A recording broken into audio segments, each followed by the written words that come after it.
প্রথমে আমরা ইনস্ট্রাকশনটা একটু পড়ে নেই এবং প্যারাফ্রেজ সম্পর্কে আমরা একটু জানবো এবং রিফ্রেজ সম্পর্কে জানবো।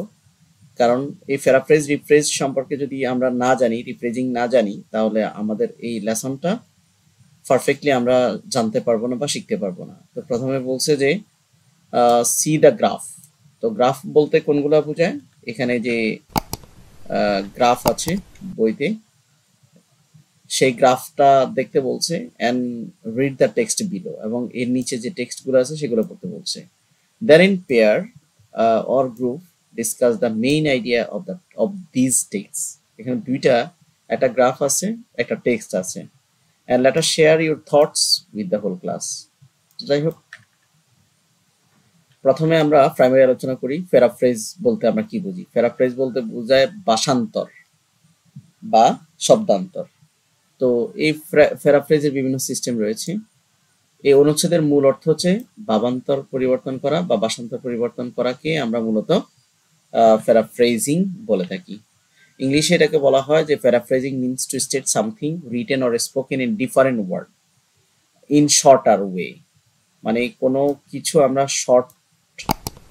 ভিন্নভাবে লেখা, শর্টার ওয়েতে লেখা, সিম্পলিয়ার ফর্মে লেখা, অ্যান্ড মেক মিনিং দ্য ক্লিয়ারার, মানে অর্থটা আরো বেশি ক্লিয়ার করার জন্য প্যারাফ্রেজটা ব্যবহার করা হয়। এখানে আমরা যদি উদাহরণ দেখি প্যারাফ্রেজের, এখানে আমরা দেখতে পাচ্ছি যে mister Smith was famous for his delicious candy. Children and adults love to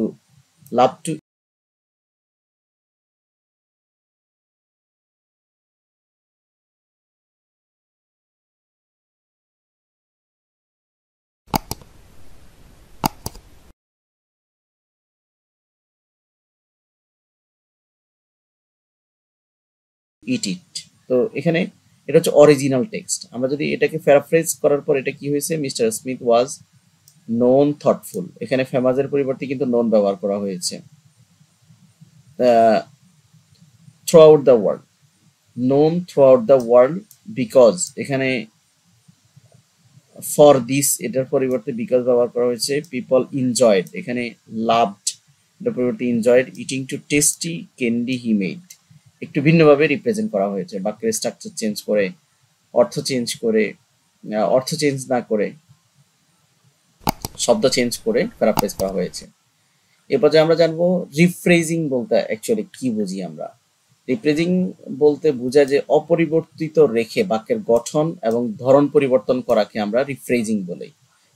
এটা যেমন ট্রান্সফরমেশন, তারপর ভয়েস চেঞ্জ, গ্রামারে এই কাজগুলো হচ্ছে রিফ্রেজিং। তো ইংলিশে যদি আমরা দেখি সেটা হচ্ছে সে or right something again in different or usually ক্লিয়ারার way, এটা হচ্ছে রিফ্রেজিং। যাই হোক, আরো বিস্তারিত আমরা জানবো।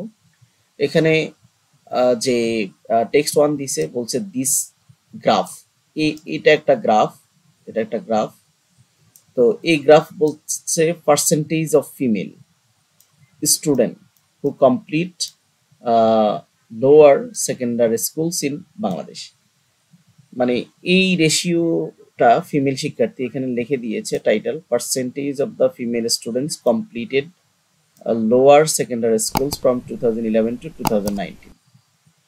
তো এই বিষয়টা দিয়েছে এখানে। 2011 সালে ফিমেল শিক্ষার্থী 29% ফিমেল শিক্ষার্থী কি করেছে, এসএসসি বা সেকেন্ডারি লেভেল কমপ্লিট করেছে। 2012 সালে 32 বা 31% শিক্ষার্থী সেকেন্ডারি লেভেল কমপ্লিট করেছে।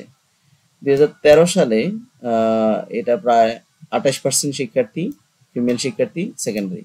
এখানে যে তথ্যটা দিয়েছে জাস্ট এটার মেইন আইডিয়াগুলা লিখতে বলছে। তারপরে টেক্সট টু আমাদেরকে পড়তে বলছে। টেক্সট টু তে টেক্সট আছে, এটারও মেইন আইডিয়াটা ফাইন্ড আউট করতে বলছে। তো আমরা একটু পড়ে নেই। ইন বাংলাদেশে substantial number of the female students, বেশিরভাগ মেয়ে শিক্ষার্থী, উল্লেখযোগ্য মেয়ে শিক্ষার্থী আর গোয়িং টু স্কুলে যাচ্ছে। সাম ইয়ার্স আর্লিয়ার, কিছু বছর আগে, a limited number of the girls would get the opportunity to go school and college. এক সময়, আগেকার সময় কি করতো না, শিক্ষার্থী স্কুল কলেজে যাওয়ার সুযোগ পেত না। বাট ইন রিসেন্ট টাইম, কিন্তু সাম্প্রতিক সময়ে, ইন সাম এরিয়াজ ইন বাংলাদেশের কিছু এরিয়াজে জায়গায় female students have done better than male students. Male শিক্ষার্থীদের চেয়ে ছেলে শিক্ষার্থীদের চেয়ে মেয়ে শিক্ষার্থী ভালো করছে। So we can see females are progressing in education বাংলাদেশের শিক্ষায় মেয়েরা কি করছে, উন্নতি করছে। Educationally Bangladesh is a growing country, Bangladesh একটা উন্নয়নশীল দেশ। Women have significant share of the credit, এবং তারা গুরুত্বপূর্ণ, এই শেয়ারের গুরুত্বপূর্ণ দাবিদার। As a female education is increasing, যেহেতু নারী শিক্ষা বাড়ছে। And women are participating everywhere, নারীরা বিভিন্ন জায়গায় নিজেকে এঙ্গেজ করছে। And they are doing government and non government jobs also business, তারা বিভিন্ন ধরনের বিজনেস, সরকারি বেসরকারি ব্যবসা, তারা ব্যবসা করছে, সরকারি বেসরকারি বিভিন্ন চাকরিতে নিজেকে এঙ্গেজ করছে, যুক্ত হচ্ছে। It is needed a satisfying news for our country, এটা আমাদের একটা প্রত্যাশিত বা এটা প্রয়োজন, একটা satisfying news for our country. They are contributing every sector, তারা প্রত্যেকটা সেক্টরে কি করছে, অবদান রাখছে। And we need to realise, আমাদের উপলব্ধি করতে হবে, we can't have better society without equal participation of both man and women. অবশ্যই নারী এবং পুরুষের সামঞ্জস্যতা ছাড়া, অংশগ্রহণ ছাড়া একটা বেটার সোসাইটি আমরা কি করতে পারি না, প্রত্যাশা বা ডিজার্ভ করতে পারি না।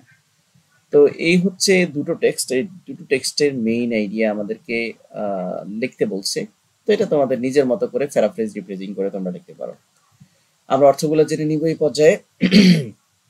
এখানে সাবস্ট্যান্সিয়াল বলতে লার্জ ইন নাম্বার, তার মানে উল্লেখযোগ্য, ভ্যালু বা ইম্পর্টেন্স। তারপরে গ্রোয়িং মানে হচ্ছে, তো এগুলো আমরা একটু বাংলাতে জানিনি, ক্রমবর্ধমান, যেটা হচ্ছে increasing size or amount. Significance মানে গুরুত্বপূর্ণ, ইম্পর্টেন্ট অর নোটিসেবল। ইনক্রিজ মানে হচ্ছে বৃদ্ধি, যেমন এটা হচ্ছে যে make greater, size amount or degree. Satisfy হচ্ছে যেমন ফ্লিজ। তারপর হচ্ছে কন্ট্রিবিউট মানে অবদান, এখানে হচ্ছে টু গিভ বা টু অ্যাচিভ পার্টিকুলার গোল, আর পার্টিসিপেশন হচ্ছে টেক পার্ট। তো এই হচ্ছে